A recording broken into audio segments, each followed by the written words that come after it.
Dia 20 de novembro, aqui já domingo, nós celebramos o Dia Internacional de Direitos de Mulher. Nós vamos para que o direito não que open não tem que mulher não tem e nós acessamos aqui para meio de parada de luz, dus parada de lampião eigenlijk, caminha nós cano, nós marcha, celebrar, baila e goza para direito não que mulher não tem. E parada de lampião aqui tá de una para una.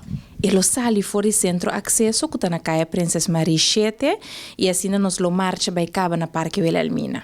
Pelo que te trata é lampião também, mas compreender que o também traque muito na mês, tem que trazer na lampião, coisa que tem cada outro. Sim, correto. Nós também, nós tem diferente atividade, alguma passa caba, a noite ainda metade 6, nós lo tá na Fercanerai na Rincón, já viernes lo tem momento na centro accesso mesmo, na caia Princesa Maria Sete, caminha turmo tipo bem kunang maior tutor of adulto in ieder geval que te ajuda a entrar na lampião.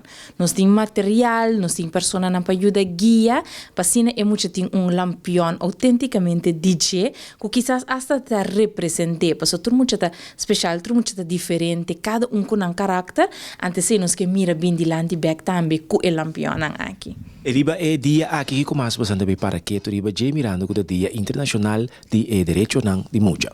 Sim, dus nós também para nós que celebrar literalmente o direito não que mulher não. Sempre vai nós tapar over o dever, como mulher tem o dever também, qual é sumamente importante, pero durante a marcha aqui inteira noite que nós que echt enjoy e desfrutar com a direito. Mas eu tenho assim tanto direito que eu houve biata over het hoofd gezien.